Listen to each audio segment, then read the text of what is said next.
नमस्कार दोस्तों, सोनाली वॉइस में आप सभी का स्वागत है। आज मैं आप सभी को एक सत्य घटना के बारे में बताने जा रही हूँ। मेरे मित्र के पिता सूरज सिंह एक सरकारी कर्मचारी थे। वह भूत प्रेत जैसी और आत्माओं जैसी चीज़ों का बड़ा मजाक उड़ाते थे। वे कहते थे कि शैतानी शक्तियों जैसी कोई चीज़ होती ही नहीं है, और वह चाहे रात हो या दिन, जंगल हो या शमशान या फिर कहीं भी, कोई भी कब्रिस्तान, कहीं भी जा सकते हैं।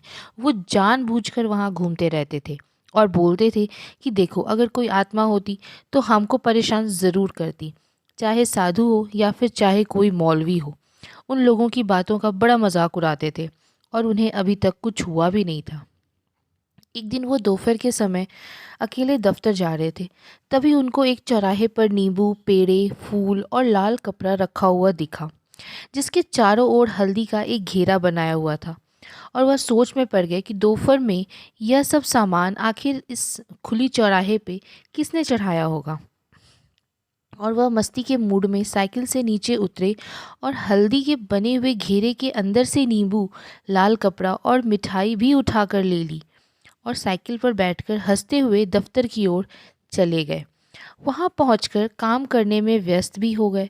लेकिन कुछ देर बाद उन्हें काफ़ी तेज़ भूख लगी और वह नाश्ता मंगाकर खाने लगे। और तभी उन्हें अचानक याद आया कि उनके पास कुछ नींबू मिठाई भी तो रखी हुई है, जो उन्होंने चौराहे से उठाई थी। उन्होंने उसे भी खा लिया और जो लाल कपड़ा उठाया था उसे अपना हाथ मुंह पोंछकर कूड़े में फेंक दिया, और उनको कुछ भी नहीं हुआ। लेकिन जैसे जैसे दिन ढलने लगा, रात होने लगी, उनका सिर थोड़ा भारी होने लगा और वह घर आ गए। रात में 12 बजते ही वह जोर जोर से कभी हंसते तो कभी रोते, यहाँ तक कि वह अपना कपड़ा भी फाड़ देते या फिर अपने आप को कैंची या चाकू से, चाहे गले हो या हाथ हो, उसे काटने लगते। एक दिन तो वह इतना हर हद पार कर दिए कि वह अपने गले में फांसी का फंदा लगाकर खड़े हो गए। तब उनकी पत्नी ने उन्हें देख लिया और छुड़ाया। उनसे पूछने लगी कि यह आखिर आपको हो क्या गया है और आप ऐसी हरकतें आखिर करने क्यों लगे हो। तो वह कुछ नहीं बोले, जैसे कोई पागल कोई बात को सुन रहा हो। उनकी औरत परेशान होकर डॉक्टर के घर पहुंची। उनका इलाज कराने को कोशिश किया, पर हालांकि डॉक्टर को बीमारी ही समझ नहीं आई, वो भला क्या इलाज करते। फिर वह उसे ग्लूकोज की बोतल चढ़ा देता और बस उन्हें घर भेज देता। धीरे धीरे ऐसे ही कुछ दिन बीतते गए। सूरज सिंह की तबीयत मानो कैंसर के मरीज से भी ज़्यादा बदतर होती जा रही थी, डेली बेसिस। तब उनकी पत्नी ने उन्हें एक अघोरी बाबा से को दिखाया और अघोरी की समझ में सारी बातें आ गई उन्हें देखते ही। उसने कहा कि उन्होंने 4 रास्ते पर पड़े सामान को उठा लिया है, यह उसी का नतीजा है। सूरज सिंह की पत्नी ने पूछा, कैसे? तब बाबा ने बताया कि 4 रास्ते पर एक आदमी ने किसी को झाड़ फूंक कर उसकी आत्मा को आज़ाद किया था, और जैसे ही उसने सारा सामान चढ़ाकर पीछे लौटा, वैसे ही ये वहाँ पहुंचकर सारा सामान उठाकर खा लिए होंगे। अघोरी को सूरज सिंह को देखते ही सारी चीज़ें याद आ गई।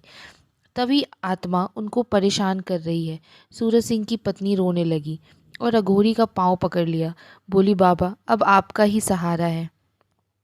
दुखी हो गए और बोले, ठीक है, पहले जाकर कुछ नया सामान खरीद कर लाओ और फिर मैं बताता हूँ।